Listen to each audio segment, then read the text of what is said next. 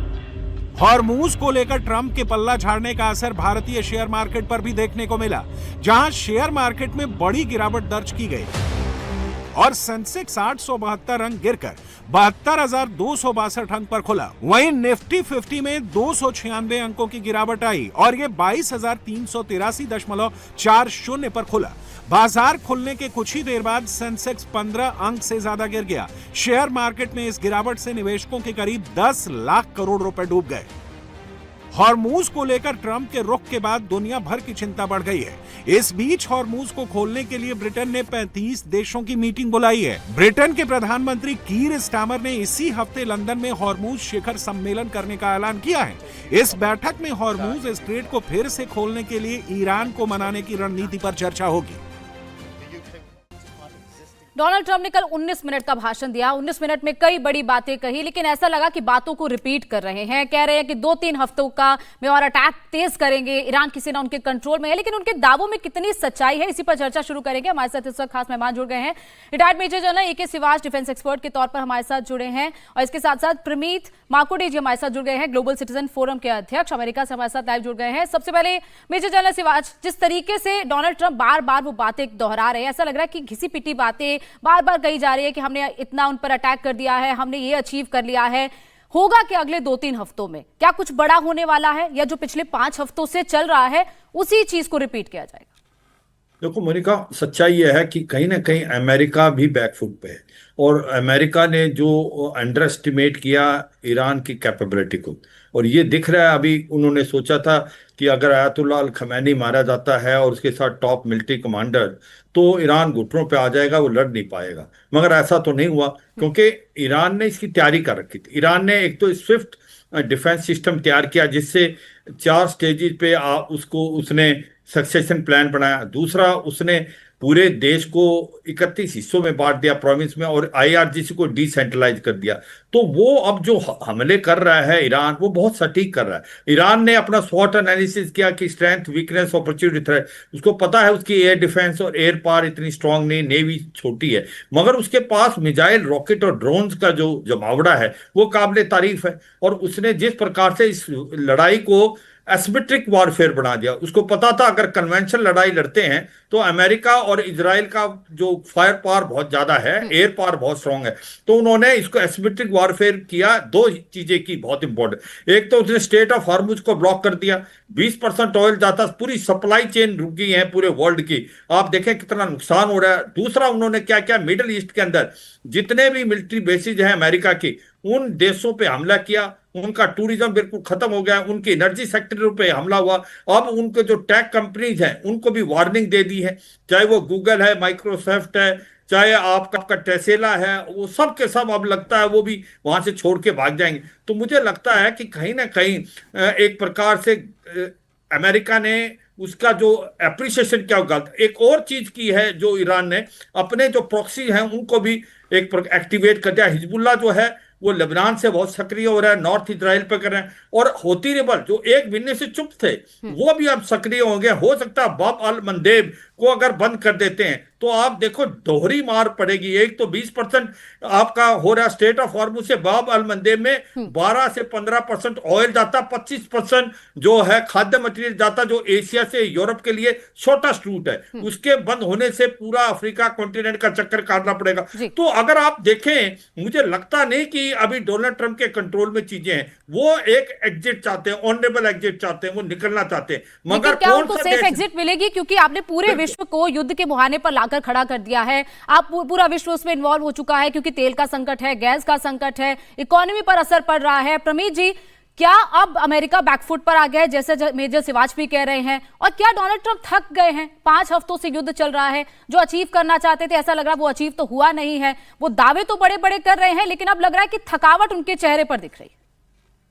नहीं, बिल्कुल America back foot पे आने का तो सवाल ही नहीं उठता है। We are the mightiest military in the world and we have the sharpest think tanks in the world. जो लोग दुनिया में सोचते हैं उनसे 4 कदम अमेरिका ज्यादा आगे जाके सोचता है। और कल अमेरिकन राष्ट्रपति जी ने कहा, वो अपेक्षित ही था कि भाई 32 दिनों के वॉर के बाद उनकी एयर पावर पूरी तरह से डिस्ट्रॉय हो चुकी है, उनकी नेवल पावर पूरी तरह से डिस्ट्रॉय हो चुकी है। 150 से ज्यादा naval vessels has been destroyed, 11,000 से ज्यादा उनके ऊपर एयर फ्लाइट्स, फाइटर जेट्स की फ्लाइट्स जा चुकी हैं, और प्रिसीजन स्ट्राइक्स 10,000 से ज्यादा प्रिसीजन स्ट्राइक्स हो चुके हैं, और उनके मिलिट्री एस्टेब्लिशमेंट को पूर्णतः तबाह कर दिया गया है। और जैसे उन्होंने कहा, the main objective was the nuclear threat was the biggest threat not to America but to the whole world.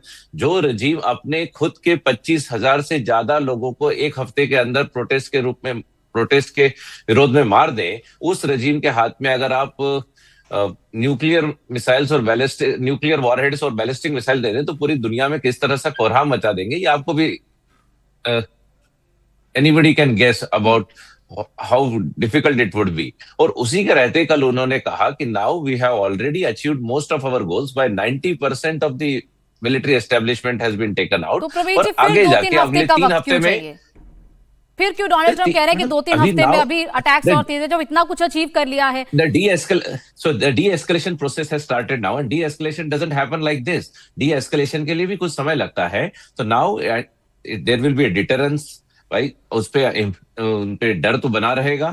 उसके बाद देयर विल बी डिप्लोमेसी, जो चालू वो कई दिनों से चालू थी, कई हफ्तों से चालू है, बैक चैनल डिप्लोमेसी। और उसके बाद डी एस्केलेशन के प्रोसेस ऑन अमेरिका टर्म्स। और अब यहाँ देखेंगे आप कि वहां जो फर्स्ट जो हार्डकोर रिजीम थी, हार्ड लाइनर्स थे, वो तो एलिमिनेट हो गए हैं। जो सेकंड लेयर आई थी उसमें से भी कई लोग एलिमिनेट हुए हैं, लेकिन अब काफी लोग उस रजीम में ऐसे हैं who are American educated, who are western educated, who are moderate. उन लोगों के साथ बातचीत चल रही है, और मोस्ट लाइकली ये होगा कि उन्हीं लोगों के हाथ में रजीम अब आएगी। इसी बात का कंफ्यूजन है, बातचीत चल भी रही है, नहीं चल रही है, क्योंकि अटैक्स आप तेज कर रहे हैं, फिर आप सीज फायर दे देते हैं 6 अप्रैल तक का। मधु चौरसिया जी हमारे साथ जुड़ी है, मैं बाकी मेहमानों के पास भी चले जाऊं। लंदन से हमारे साथ वरिष्ठ पत्रकार जुड़ गए हैं, कुलदीप कुमार जी, भारतीय व्यवसाय यूक्रेन से हमारे साथ जुड़ गए हैं। कुलदीप जी, पूरी इकोनॉमी पर असर पड़ रहा है, और यूक्रेन में आप वहां पर है। यूक्रेन तो पहले ही रशिया जिस तरीके से अटैक कर रहा है, पहले ही वॉर में है, और एक दूसरा मार जो है वो यूक्रेन पर पड़ गई है। पूरी इकोनॉमी पर असर हो रहा है, क्रूड ऑयल के रेट बढ़ रहे हैं, स्टॉक मार्केट गिर रहे हैं।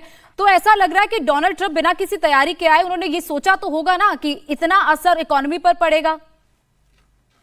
बिल्कुल ठीक कह रहे हैं आप, लेकिन अमेरिका बैकफुट पे नहीं जाएगा। अगर अमेरिका हर जगह पे बैकफुट पे जाने लग गया तो $2 में डॉलर बिकेगा आने वाले टाइम में। तो इस करके अमेरिका अपनी उनकी जो प्लानिंग्स हैं आने वाले टाइम में आपको दिखेंगी, और ईरान जो है कंप्रोमाइज करेगा अमेरिका के हिसाब से, जो अमेरिका के साथ चलेगा कंप्रोमाइज करेगा। आने वाला टाइम देखिएगा, वार जल्दी से खत्म नहीं होते। देखिए यूक्रेन का वार 4 साल से चल रहा है, अगर हम सोचे कि 15-20 दिन या महीने 2 महीने में ये वार खत्म हो जाएगा तो बहुत बड़ी गलती है हम लोगों की। ये वार लंबा जाएगा, लेकिन लास्ट में जो है अमेरिका की बात मानी जाएगी, उसी हिसाब से जो फाइनल डील होगी उन्हीं के हिसाब से होगी। कुलदीप जी, आप तो खुद बिजनेसमैन हैं, आप खुद देख रहे हैं कि इस वक्त मार्केट का क्या हाल है, इकोनॉमी का क्या हाल है। आप लोगों पे के व्यवसाय पर भी तो असर पड़ रहा होगा। व्यवसाय पे तो पूरी दुनिया के असर पड़ रहा है, लेकिन जब शुरू हो जाती है उस समय देखा नहीं जाता किस पे क्या असर पड़ रहा है। यही तो वार का एक सबसे बड़ा माइनस है। ईरान को पहले देख लेना चाहिए था यूक्रेन का हाल, जो 4 साल से वार चल रहा है। हमेशा हमारे को एक कुछ ऐसे रिजल्ट्स नहीं, ऐसा सिस्टम लाना चाहिए कि बिना वार के जो है अगर बैठ के बातचीत हो जाती तो ये ठीक रहता। ये वार हम सोचे कि 15 दिन, 30 दिन, 35 दिन, मुझे नहीं लगता ये खत्म होगा। ये वार बहुत लंबा जाएगा और बिजनेस पे असर पड़ता ही रहेगा। जितने जितने वार बढ़ते जाएंगे बिजनेस पे फर्क पड़ता रहेगा। बिल्कुल, वॉर किसी के लिए भी अच्छा नहीं, लेकिन बिजनेस में तो असर पड़ेगा ही, और ये आप भी स्वीकार कर रहे हैं। मधु चौरसिया जी, अब डोनाल्ड ट्रंप के पास क्या ऑप्शन है? एस्केलेशन करेंगे, नेगोशिएशन करेंगे, या अब एक सेफ एग्जिट ढूंढ लेंगे और इजराइल और ईरान आपस में लड़ते रहेंगे? मुझे जहां तक लगता है कि एग्जिट रूट लेना ज्यादा बेहतर होगा इस वक्त, क्योंकि देखा जाए तो बहुत इकोनॉमिक पे डेफिनेटली असर पड़ रहा है। महिलाओं के लिए खासकर गैस के प्राइसेस बढ़ रहे हैं, तो ऐसे में घर और बजट चलाना बहुत मुश्किल हो रहा है घर का। और गैस ही नहीं, सिर्फ पेट्रोल और डीजल के प्राइसेस में भी ऑल ऑफ सडन देखा जा रहा है कि काफी इन्फ्लेशन आया है। और क्योंकि अभी छुट्टियां चल रही हैं तो लोगों में कहीं ना कहीं घूमने जा रहे हैं यहाँ यूके में, और ऐसे में लोगों में एक तरीके का अजीब सा माहौल बन गया कि चलो पेट्रोल फुल करा लेते हैं, डीजल फुल करा लेते हैं, मे भी ये और महंगा होता चला जाएगा। तो ये सारी चीजें निकल कर आ रही हैं। ब्रिटेन का हमेशा रुख जो होता है वो बहुत न्यूट्रल रहा है वॉर को लेकर, क्योंकि विश्व युद्ध में ये काफी कुछ गवा चुके हैं। तो ऐसे में यहाँ की जो पब्लिक है, यहाँ की जो जनता है और ये जो जनरेशन है, मैं कहूंगी वो वॉर के अगेंस्ट में है, लेकिन अपने आप को डिफेंस करने के मूड में है। अगर कुछ होता है तो फिर डेफिनेटली ये जवाबी कार्रवाई करेंगे, बट आगे बढ़कर कुछ करने के मूड में नहीं है यूके। और इसका असर कहीं ना कहीं पड़ रहा है। और आने वाले भविष्य में कहाँ तक ये, कब तक ये चलता रहेगा, ये कहना अभी मुश्किल है, क्योंकि एक बार अगर रेट्स बढ़ गए तो उसको कम करना मुश्किल हो जाता है। सुबह जब उन्होंने अनाउंस किया कि वो नाटो से निकलना चाह रहे हैं, तो यूरोप के ऊपर प्रेशर बन रहा है, कहीं ना कहीं ब्रिटेन के ऊपर प्रेशर बन रहा है कि किस तरीके से गैस और ये चीजों की सप्लाई रेगुलर की जा सके और प्राइस को है जो हाई ना हो। लेकिन फिर भी कहना बहुत मुश्किल होगा इस वक्त, ये बहुत जल्दबाजी होगी मेरे ख्याल से। मेजर सिवाच, होर्मुज को लेकर सारी बात पहले चल रही थी। कभी डोनाल्ड ट्रंप कहते हैं उनका इंटरेस्ट है होर्मुज, कभी वो कहते हैं उनको कोई इंटरेस्ट नहीं है, जिनका प्रॉब्लम है वो खुद देख ले, जिन देशों का तेल वहां से निकलता है वो वहां से वो उसको खुलवा ले, हमारा कोई लेना देना नहीं। ये अब डोनाल्ड ट्रंप ने क्लियर कर दिया। कुछ दिन पहले वो कह रहे थे कि स्ट्रेट ऑफ ट्रंप, उसको वो नाम उन्होंने दे दिया।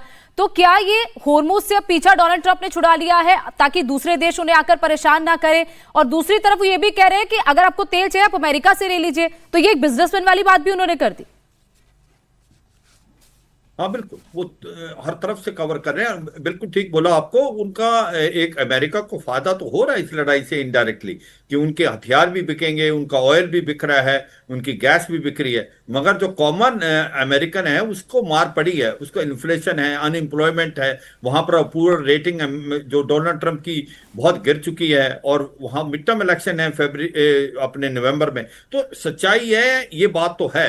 मगर अब जब बात आती स्टेट ऑफ हॉर्मुज को लेके, वो कैच 22 सिचुएशन में फंस गए ट्रंप। अगर वो उसको खोलना है तो आपको खरक आइलैंड पे आपने अपने जो पैराट्रूपर और मरीन कमांडो इस्तेमाल करने पड़ेंगे, एयरबोर्न ऑपरेशन करना पड़ेगा, एम्फीबियस ऑपरेशन। और ये एक इतना कॉम्प्लेक्स ऑपरेशन, क्योंकि मैं इसका हिस्सा रह चुका हूं तो मुझे मालूम है कि इसके अंदर बहुत ज्यादा कैजुअलिटी होंगी अमेरिका की। क्या अमेरिका बॉडी बैग लेने को तैयार है? वो समझ गए। यूएसएस ट्रिपोली भी लेके आ गए, यूएसएस बॉक्सर भी आने वाला है।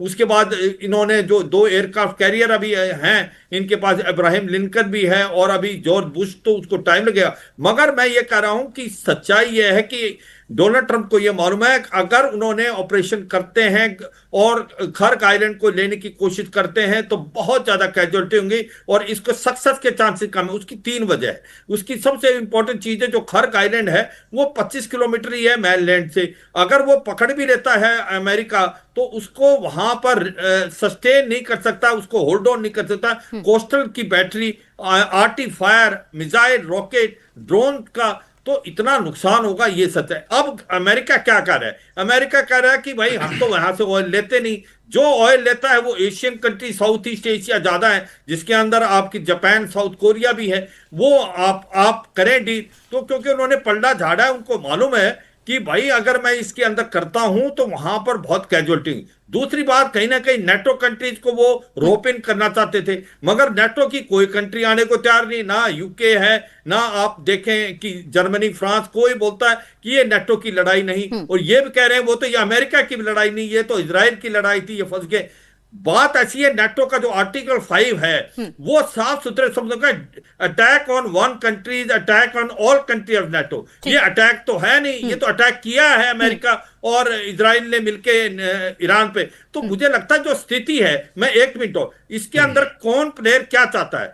अमेरिका इससे निकलना चाहता है, honourable exit. Saudi Arabia, UAE ये चाहते हैं कि अमेरिका डटा रहे और ईरान को और कमजोर करे। देखो ईरान को चोट तो बहुत लगी है, ये मानना पड़ेगा। इजराइल जो है वो लंबी लड़ाई लड़ना चाहता है, इजराइल ईरान को और कमजोर करना चाहता है। तो देखें, सब अपने अपने हिसाब से चल रहे हैं। और आप देखें सप्लाई चेन पूरे वर्ल्ड की डिगमगा गई है। आपके बिल्कुल सर, असर पड़ रहा है, सप्लाई चेन पे असर पड़ रहा है, क्रूड ऑयल के प्राइसेस बढ़ रहे हैं। प्रमीत जी, अमेरिका की इकोनॉमी पर भी तो असर पड़ रहा होगा, चाहे वो कह रहे हैं कि अमेरिका को फायदा हो रहा है, लेकिन वहां का आम नागरिक तो झेल रहा है युद्ध को। और जहां तक मैं एक डेटा पढ़ रही थी कि 5,000 से ज्यादा मौतें हो चुकी हैं इस युद्ध में, 3,500 से ज्यादा ईरान में है और कुछ अमेरिकन भी मारे गए हैं। तो नुकसान तो अमेरिका को भी झेल रहा है।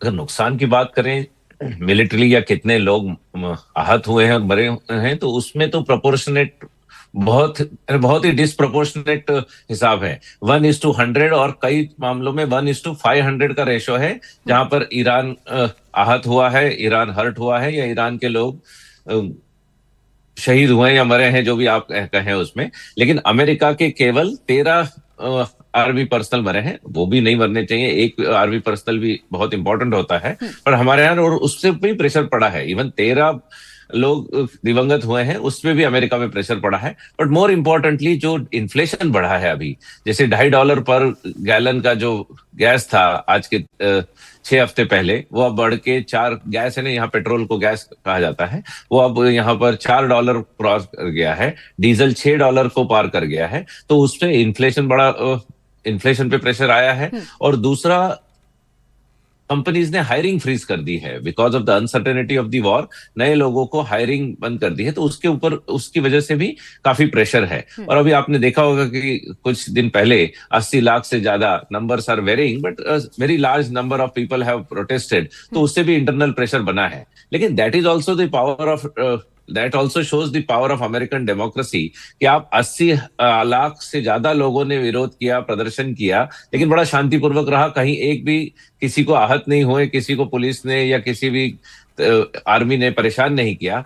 उसके विपरीत कॉन्ट्रास्ट आप देखिए कि 25,000 से ज्यादा लोगों को एक हफ्ते के अंदर ईरान में मार दिया गया जो प्रोटेस्ट कर रहे थे। तो there is no comparison between what America brings to the table in democratic values versus what Iran is bringing table. और ईरान की जो रजीम अपने 25,000 लोगों को खुद मार सकती हो, वो पूरी दुनिया में किस तरह से हाहाकार कर सकती है अगर उनके पास आपकी बातों से लग रहा है कि यूएस के 80 लाख लोग, सोचिए, जो बाहर निकल कर आए, जो प्रोटेस्ट कर रहे हैं, वही कह रहे हैं कि वो वॉर नहीं चाहते हैं। मधु जी, अब क्या करेगा, अब बाकी देश क्या करें? क्योंकि डोनाल्ड ट्रंप ने तो कह दिया, सबको अपने भरोसे पे छोड़ दिया, अब आप देख लीजिए होर्मुज का आपको क्या करना है, आपको तेल चाहिए आप खुलवा लीजिए, हमारा अब इससे कोई लेना देना नहीं। तो ऐसा लग रहा है कि सबको पहले एक साथ ले आए युद्ध के बीच पे, सबको घसीट दिया, उसके बाद अब कह रहे हैं सब अपना अपना देख लें। जी, ये एक तरीके से बम फोड़ना हो गया, बम फोड़ दिया और आप अपना अपना देख लीजिए। तो यही हाल है। इसमें आम पब्लिक जो होती है, आम जनता को बहुत असर होता है वॉर का। जनता के ऊपर प्रेशर बन रहा है। जैसा आपने अमित जी ने बताया कि अभी फ्रीज कर दिया गया है, जॉब्स अपॉर्चुनिटीज कम है वहां पर। यहाँ पर भी, यूके में भी वही हाल है। लोग जॉब ढूंढ रहे हैं, सर्च कर रहे हैं, उन्हें नहीं मिल रहा है। इकोनॉमी का असर हो रहा है। यहाँ पे लिविंग कॉस्ट बहुत ज्यादा है।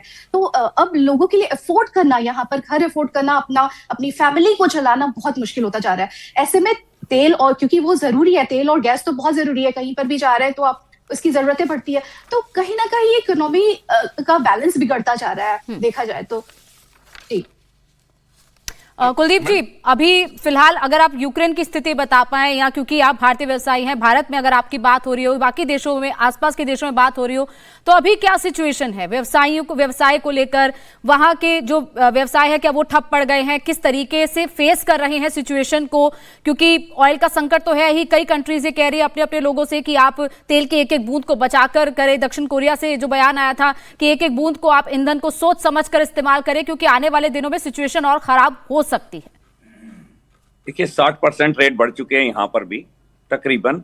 और देखिए यूरोप और अमेरिका का तो ये काम है हमेशा का कि ये लोग अपने आप को ही सब कुछ समझते हैं, दूसरी की इनके लिए कोई वैल्यू नहीं है। ये सिर्फ अपने ये ठीक रहें, आपको क्या दिक्कत है, इनको कोई लेना देना नहीं है उससे। तो नई बात नहीं है अमेरिका यूरोप की।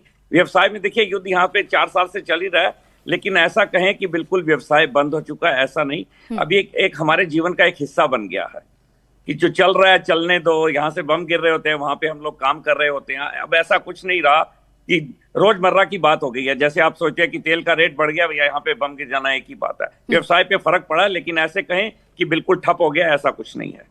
ठीक है, प्रवीण जी कुछ कहना चाहते हैं आप? 2 बातें कहना चाहूंगा। एक तो जो स्टेट ऑफ हॉर्मुज में जो आप कह रहे हैं कि अमेरिका ने पल्ला झाड़ लिया या पीछे हट गया, देखिए state of Hormuz was not America problem. America ने युद्ध किया है न्यूक्लियर कैपेबिलिटीज को खत्म करने के लिए, अपने अलाइज के ऊपर जो खतरा है उसको कम करने के लिए, और उसमें वो सफल हुए हैं। अब स्टेट ऑफ हॉर्मुज को जो वेपन के रूप में यूज किया है वो ईरान ने यूज किया है। So the responsibility of the state of Hormuz goes on the Iran side, not the blame should be on America side. और इसीलिए अमेरिकन प्रेसिडेंट ने पूरी दुनिया को कहा है कि भाई इसको जो खत्म कर, स्टेट ऑफ हॉर्मुज का जो प्रेशर है उसको खत्म करने के लिए आप सब लोग लेकिन डोनाल्ड ट्रंप भी तो सर फोन कर करके कह रहे हैं, प्रधानमंत्री नरेंद्र मोदी से भी उनकी बात हुई थी, वो कह रहे थे स्टेट ऑफ हॉर्मुज को खुलवाने के लिए आ गए हैं। तो ऐसा तो नहीं है कि अमेरिका का कुछ लेना देना नहीं है, वो खुद ही तो आप आगे बात कर रहे हैं। बिल्कुल अमेरिका कह रहा है कि भाई सब लोग आके प्रेशर डालें और स्टेट ऑफ हॉर्मुज की प्रेशर को खत्म करें। It is not only America's responsibility, because the weapon के रूप में उसको ईरान ने यूज किया है स्टेट ऑफ हॉर्मुज को। ये एक बात हुई। और दूसरे अभी हमारे पैनलिस्ट ने कहा कि हमेशा ये रहा है कि अमेरिका केवल अपनी ही बात देखता है और दूसरों को सफर होने देता है। तो मैं आपके माध्यम से पूरी दुनिया को फिर से ये कहना चाहता हूं कि अमेरिका ने पूरी दुनिया को बहुत कुछ दिया भी है। अमेरिका को केवल आप वॉर की दृष्टि से और केवल वॉर के परिप्रेक्ष्य में हमेशा न देखा करें। अमेरिका ने जो आज आपके स्टूडियो में इलेक्ट्रिसिटी है, हमारे घर में जो इलेक्ट्रिसिटी है, वो इलेक्ट्रिसिटी की देन अमेरिका की देन है पूरी दुनिया को। कमर्शियल फ्लाइट से पूरी दुनिया जो एक दूसरे से कनेक्टेड हुई है वो अमेरिका की देन है। आज हेल्थ केयर में कैंसर केयर से लेके एनेस्थीसिया जो इजाद हुआ है, ये बॉस्टन में इजाद हुआ है, अमेरिका में इजाद हुआ है, जिससे पेन फ्री सर्जरीज हुई संभव हुई है। कोविड से लेके सब जगह पर जहां पर जो इनोवेशन बिल्कुल आप महानता गिना रहे हैं अमेरिका की, लेकिन अब डोनाल्ड ट्रंप क्या सच में मेजर सिवाच अपने आप को महान बता रहे हैं, अपने आप को एक सुप्रीम लीडर बता रहे हैं कि सब देशों के ऊपर, सब देशों के नेताओं के ऊपर मैं ही हूं, मैं ही डिसाइड करूंगा कि कैसे ये पूरा विश्व चलेगा, कैसे पूरी इकोनॉमी चलेगी, और पूरी इकोनॉमी पर फुल स्टॉप लगाना है तो कैसे वो मैं तय करूंगा। मैडम पूरी दुनिया को अगर nuclear warrants is the biggest. Praveen ji मैं मेजर सिवाच मैं उनसे जवाब चाह रही हूँ। देखो सच्चाई यह है, कहीं ना कहीं डोनाल्ड ट्रंप अभी बैकफुट में इसलिए हैं, वो अकेले भी पड़ गए। नेटो कंट्री उनके साथ नहीं आई, सभी कहते हैं कि ये हमारा लड़ाई नहीं है, और इसी प्रकार से अभी उनको लगता है कि जैसे बिल्कुल ठीक है मिलिट्री ऑब्जेक्टिव थे उनके, पॉलिटिकल ऑब्जेक्टिव थे, न्यूक्लियर वेपन को देख था, उसके बाद रिजीम चेंज का भी था, कहीं ना कहीं इनका मिसाइल का भी था, और एक प्रकार से प्रॉक्सीज का भी था। तो उनके मिलिट्री एम और पॉलिटिकल एम नहीं पूरे हुए, और वो एक प्रकार से गोल पोस्ट चेंज करते रहे। बट 3-4 चीजें तो की है। क्या चीज की है कि काफी हद तक इन्होंने न्यूक्लियर जो इसके फैसिलिटी इफ्सान, फोर्दो, नताज में उसको इन्हें डिग्रेड किया, इसमें कोई शक नहीं।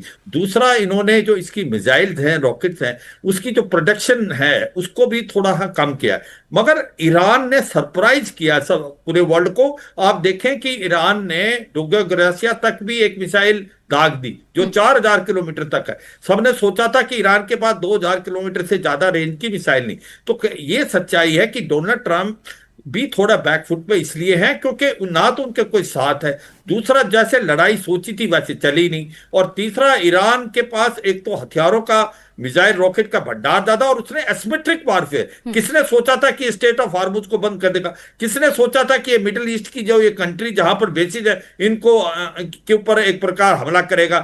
वहां पर आप देखें टूरिज्म ठप है, वहां पर जो आपका ऑयल और एनर्जी सेक्टर बर्बाद हो गया है, और उसके बाद डीसैलिनेशन प्लांट के लिए वो आपको वार्न कर रहा है ईरान। अगर आप हमारे पावर प्लांट को अगर छेड़ते हैं तो हम जो मिडिल ईस्ट की कंट्रीज है उनका डीसैलिनेशन प्लांट को अटैक करेंगे। तो मेरा मतलब यह है कि कहीं ना कहीं अब डोनाल्ड ट्रंप चाहते हैं ऑनरेबल एग्जिट हो, वो चाहते हैं कि भाई हमने जो करना था कर लिया, मगर इसको ना इजराइल जो सेम पेज पे नहीं, इजराइल लंबाई को लंबी चाहता है, और सऊदी और यूएई ये समझना चाहिए जो खाड़ी के देश हैं वो भी चाहते हैं कि अमेरिका लगा रहे। उनको लगता है कि अगर अमेरिका अब निकल जाता है, ईरान जो एक घायल शेर की तरह रह जाएगा, हमारे लिए प्रॉब्लम है। तो ये भी बात इसीलिए जो सऊदी कंट्रीज है, जो खाड़ी देश है, वो ये चाहते हैं कि अमेरिका युद्ध में बना रहे।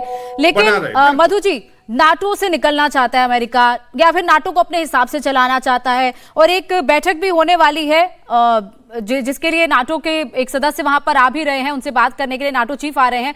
और इसके साथ साथ क्या डोनाल्ड ट्रंप ये चाहते हैं कि पूरी इकोनॉमी उनके हिसाब से चले, और आगे कहां जाएगी वर्ल्ड की इकोनॉमी इस युद्ध के बाद? डेफिनेटली जैसी चीजें चल रही हैं उसके हिसाब से इकोनॉमी हमेशा अप जाती है। जब अप जाती है तो लो कब तक जाती है वो जानना मुश्किल हो जाता है। एक बार हाई हो गया तो उसको डाउन करना मुश्किल होता है इकोनॉमी को। सो ये आम जनता पे प्रेशर हो जाता है। और जहां से नाटो से निकलने की बात है, जब ये युद्ध स्टार्ट हुआ था, क्या इन्होंने सबसे एग्रीमेंट बनवाया था कि हम इस कंट्री पे वॉर करने जा रहे हैं? जब इन्होंने यहाँ से किसी से बात नहीं की, तो अब ये क्यों निकल कर आ रहा है कि अब आप हमारा सपोर्ट नहीं कर रहे हैं और हम इससे बाहर निकलना चाह रहे हैं अब? तो ये सारी चीजें एक पैतरेबाजी की तरह देखा जा सकता है कि आप युद्ध में आपने इनिशिएटिव लेकर आपने युद्ध स्टार्ट किया और अब चाहते हैं कि नाटो आपको सपोर्ट करे। तो बिफोर गेटिंग द सपोर्ट आपको उससे पहले जानना चाहिए था कि कितने लोग, कितनी कंट्री आपके सपोर्ट में है, कितने जो देश है आपके सपोर्ट में है। बिना जाने आपने जब वॉर को अपने हाथों में लिया है तो आप अपने हिसाब से हैंडल कीजिए फिर उस चीज को।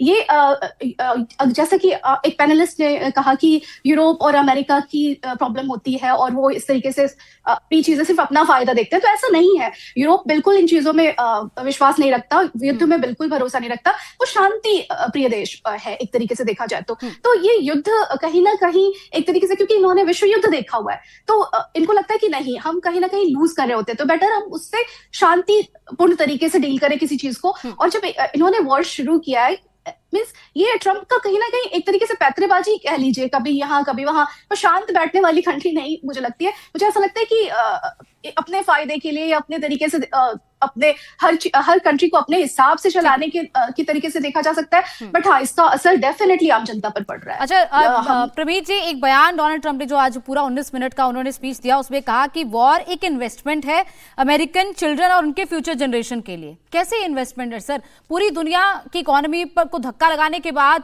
पूरी दुनिया की इकोनॉमी चरमरा जा रही है और आप कह रहे हैं कि ये हमारे लिए इन्वेस्टमेंट है, हमारे फ्यूचर जनरेशन के लिए इन्वेस्टमेंट है। नहीं, ये शॉर्ट टर्म पेन तो जब भी वॉर होगा तो शॉर्ट टर्म पेन अमेरिका को भी होगा और पूरी दुनिया को भी होगा।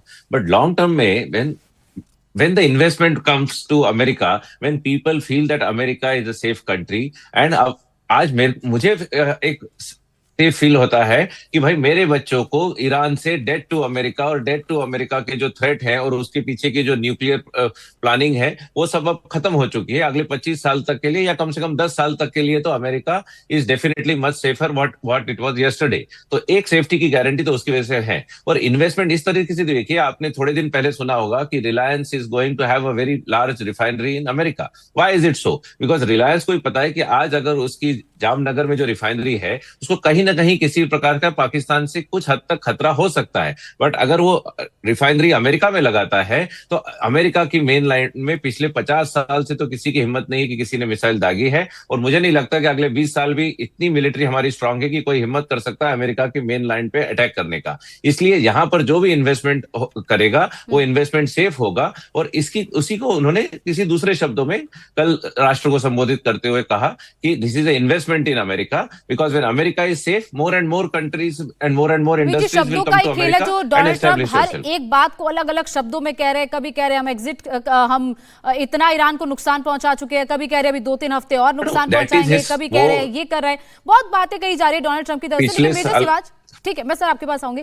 मेजर सिवाज, अब इजराइल क्या करेगा अगर अमेरिका एग्जिट कर लेता है? जैसे आप कह रहे हैं कि ऑनरेबल एग्जिट वो चाहता है, ऑनरेबल एग्जिट मिलेगी या नहीं ये तो आगे देखना पड़ेगा, लेकिन इजराइल अब क्या करेगा? क्या वो दूसरे एलाइज को अपने साथ लाएगा, कोई दूसरे देशों को इन्वॉल्व करेगा ताकि वो इस युद्ध में बना रहे? क्योंकि क्या इजराइल अकेला ईरान के साथ फाइट कर सकता है? इतना कैपेबिलिटी है फिलहाल इजराइल में? हाँ बिल्कुल है, इसमें कोई शक नहीं। क्योंकि अगर आप 12 दिन का युद्ध भी देखें तो अमेरिका तो बहुत एंड में आया था पिछली बार। इजराइल को एक काफी पावरफुल देश है। इजराइल को थोड़ा धक्का लगा है कि उसने भी नहीं सोचा था कि इतनी ताकत ईरान के ने कर ली है। पर इजराइल के पास क्षमता है, उसके पास अगर आप उसका एयर डिफेंस सिस्टम देखें, आयरन डोम भी, आयरन बीम भी है, डेविड स्लिंग भी है, एरो सिस्टम भी है, थर्ड और पेट्रोल मिसाइल सिस्टम भी है। और दूसरी बात है, इजराइल के पास भी मिसाइल, रॉकेट और ड्रोन बहुत हैं, उसकी एयर पावर बड़ी स्ट्रांग है। और सच्चाई है कि ईरान अभी काफी हद तक कमजोर हुआ है, इसमें नहीं, ईरान को चोट बहुत लगी, इसमें तो कोई शक नहीं। ईरान के जो न्यूक्लियर फैसिलिटीज के भी को भी काफी धक्का लगा है। मगर प्रॉब्लम यह है इजराइल के लिए कि ईरान के पास अभी भी मिसाइल, रॉकेट का भंडार खत्म नहीं हुआ, और इसी प्रकार से उसके बाद जो शाही ड्रोन है वो भी काबिल है। मुझे लगता है ये लड़ाई इतनी जल्दी अमेरिका नहीं निकलेगा, 2 से 3 वीक पक्का वो लड़ेगा और ईरान को और कमजोर करने की कोशिश करेंगे। वो अपनी फोर्स को खर्ग आइलैंड पे लेने की कोशिश नहीं करेगा, क्योंकि ये ऑपरेशन में बॉडी बैग जा सकते हैं, वो नहीं चाहेगा। और इजराइल जो है वो इस लड़ाई को जितना लंबा खींच सकता खींचेगा। वो चाहेगा कि ईरान जितना कमजोर हो उतना अच्छा आने वाले टाइम में। और सऊदी, यूएई और बाकी जो खाड़ी देश हैं वो भी चाहते हैं कि लड़ाई लंबी चले और कहीं ना कहीं ईरान को और कमजोर करे अमेरिका। पर अमेरिका का एक ही है पॉइंट डोनाल्ड ट्रंप का, कि उसको लग रहा है कि जो वहां पर अपने घर में डोमेस्टिकली उसके अगेंस्ट लोग बहुत सड़कों पर आए हैं, 80 लाख से 1 करोड़ आए हैं, उसकी पॉपुलैरिटी डाउन होती जा रही है, मिड टर्म इलेक्शन है नवंबर में, तो मुझे लगता है वो भी चीज वो देख रहा है। मगर यह सच्चाई है कि इस लड़ाई से पूरे वर्ल्ड की इकोनॉमी डिगमगा गई। और अगर भारत की बात करें गोनिका, हमें यह सोचना चाहिए कि इसके बावजूद कि आपको मार पड़ी है, हमारे अंदर अभी तक पेट्रोल डीजल के रेट उतने हैं जो पहले थे। पूरे वर्ल्ड के अंदर आप देखें, अगर आप साउथ कोरिया देखें, जापान देखें, उन्होंने भी 15 से 20% उनको ऑयल के रेट बढ़ गए। इंडिया एक ऐसा देश है जो वेल प्रिपेयर्ड है। इस हिसाब से हमें गैस की प्रॉब्लम हो सकती है, क्योंकि हम 60% जो गैस सरकार भी बार बार कह रही है कि पेट्रोल और डीजल की कोई किल्लत नहीं है और गैस की भी कोई किल्लत नहीं है, और इसके साथ साथ गैस की किल्लत जो चल रही है उसको भी मेंटेन किया जा रहा है। उसके साथ साथ पेट्रोल डीजल के रेट अभी तक नहीं बढ़े हैं। मधु जी, लेकिन नाटो को लेकर बार बार डोनाल्ड ट्रंप कह रहे हैं कि एक वन वे स्ट्रीट है जहां अमेरिका सब कुछ दे रहा है। क्या नाटो कंट्रीज, बाकी जो कंट्रीज है वो इतनी कैपेबल नहीं है कि वो अपना कंट्रीब्यूशन दे पाए? या डोनाल्ड ट्रंप को ऐसा लगता है कि सिर्फ अमेरिका ही सब कुछ कंट्रीब्यूट कर रहा है? डेफिनेटली अमेरिका का कंट्रीब्यूशन ज्यादा है। और जहां तक नाटो के अलग देशों की बात है तो वो कहीं ना कहीं चीजों पे निर्भर है, उनका अपना प्रोडक्शन नहीं है, तो वो कहीं ना कहीं किसी ना किसी कंट्री पे निर्भर होता है हर चीज के लिए, पेट्रोल के लिए, गैस के लिए। आप देख लें फूड निर्यात होते हैं यहाँ पर, तो यहाँ का वेदर सुटेबल नहीं होता इन चीजों को प्रोड्यूस करने में, और विदाउट गैस और पेट्रोल यहाँ पर फार्मिंग भी करना मुश्किल हो जाता है। तो ये सारी चीजें, इलेक्ट्रिसिटी और सारी चीजें जो है ये कहीं ना कहीं डिपेंड करती है, आप डिपेंडेंस होते हो कंट्री पे, तो ये सारे मिलकर भी उतना प्रोड्यूस नहीं कर पाते हैं और ये कहीं ना कहीं डिपेंडेंट होते हैं दूसरी कंट्रीज पे। तो डेफिनेटली अमेरिका जो है वो ज्यादा पावर में है एक तरीके से देखा जाए तो नाटो की कंट्री की अपेक्षा। और प्रमीत जी, क्या इसी का फायदा अमेरिका उठा रहा है कि बाकी कंट्रीज उस पर डिपेंडेंट है इन चीजों को लेकर? फायदा नहीं उठा रहा है अमेरिकन।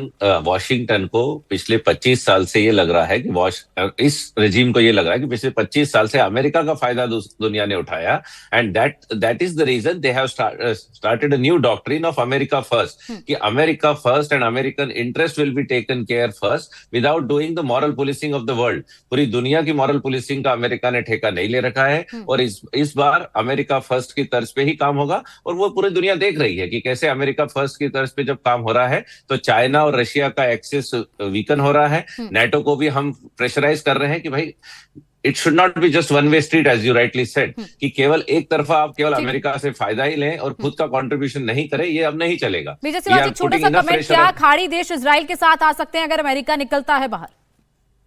और देखो, ये ऐसा सोच विचार हो रहा है कि खाड़ी देशों के लिए इजराइल प्रॉब्लम नहीं है। कहीं ना कहीं अब्राहम अकॉर्ड भी हो रहा था, U2I2 भी बात चल रही थी।